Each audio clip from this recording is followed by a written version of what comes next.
Hallelujah, hallelujah, kami ay gawin daan ng iyong pag-ibig, kapayapaan at katarungan. Hallelujah.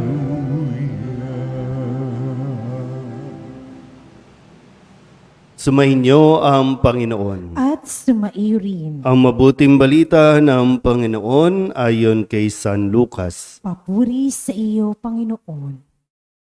Noong panahong iyon, sinabi ni Jesus sa kanyang mga alagad, "Sinasabi ko sa inyo, ang sinumang kumilala sa akin sa harapan ng mga tao, ay kikilanlin din naman ng Anak ng Tao sa harapan ng mga anghel ng Diyos. Ngunit ang magtatwa sa akin sa harapan ng mga tao, ay itatatwa ko rin naman sa harapan ng mga anghel ng Diyos. Ang sinumang magsalita laban sa Anak ng Tao ay mapapatawad, ngunit ang lumait sa Espiritu Santo ay hindi mapapatawad.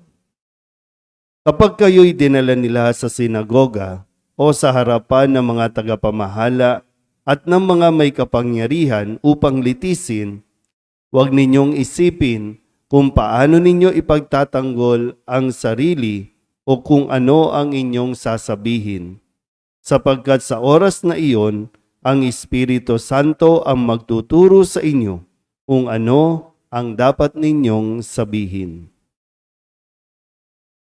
Ang mabuting balita ng Panginoon. Pinupuri ka namin, Panginoong Hesu Kristo. Isang mapagpalang umaga po sa inyong lahat. Ngayon po ay Sabado ng ika-28 linggo sa karaniwang panahon. Atin po munang balikan ang atin po mga narinig na salita mula kay Kristo na ipinahayag sa atin pong mabuting balita. Nung Lunes, ginulat po tayo ng mga salita ni Jesus nang sabihin ni Jesus, napakasama ng lahing ito. Bakit ba nasabi ni Jesus na masama ang lahing ito? Yun ay dahil patuloy nilang hindi kinikilala si Jesus.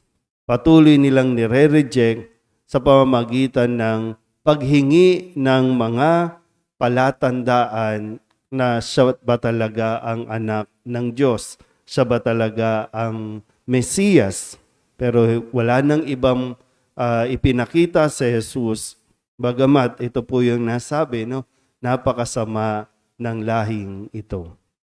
Nung Martes, nung pinaalala din sa atin, no, kung paano pinaalalahanan niya ang mga Pariseo at mga Iskriba, ang sabi po dito, inuhugasan ninyo ang labas ng tasa at pinggan, ngunit ang loob ninyo'y punong-puno ng kasakiman at kasamaan.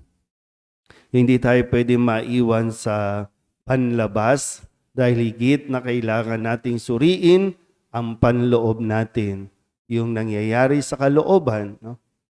Nung Miyerkules naman, ang sabi po ni Kristo, ang paanyaya niya, kung saan nating ipinagdiwang ang kapisahan ni San Lucas, sagana ang aanihin, ngunit kakaunti ang manggagawa. Kailangan po ng mga manggagawa, mga hindi lang basta manggagawa, kundi mga tapat na manggagawa para po sa gawain ng Diyos, para sa gawain ng pagpapahayag ng mabuting balita at paghahatid ng kapayapaan. So kailangan natin na maraming manggagawa, hindi lang basta sa barangay, kundi sa buong simbahan para sa kaligtasan ng tao.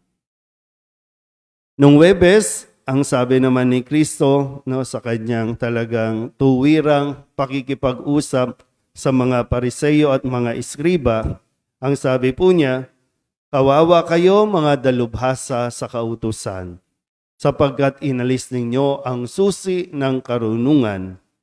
Ayaw na ninyong magsipasok, hinahadlangan pa ninyo ang mga nagnanais pumasok. Kahapon, Biyernes, ang sabi naman sa atin, mag-ingat kayo sa libadura ng mga Pariseo. Ito'y ang pagpapaimbabaw. Sinabing pagpapaimbabaw, pakitang tao lang. No? Pag sinabing pagpapaimbabaw, pagkukunwari. Yung mahilig na kumuha ng atensyon. No? Yung kulang sa atensyon, kulang sa pansin. Kaya lahat gagawin nila para lamang makuha nila ang atensyon ng tao at nawawala doon sa atensyon na dapat matutunan ang kautusan ng Diyos, ang pinakapuso ng utos ng Diyos. At ngayon, isang napakahalagang mensahe muli, no, tungkol sa Espiritu Santo. Ipinakilala at ipinahayag ni Jesus ang tungkol sa Espiritu Santo.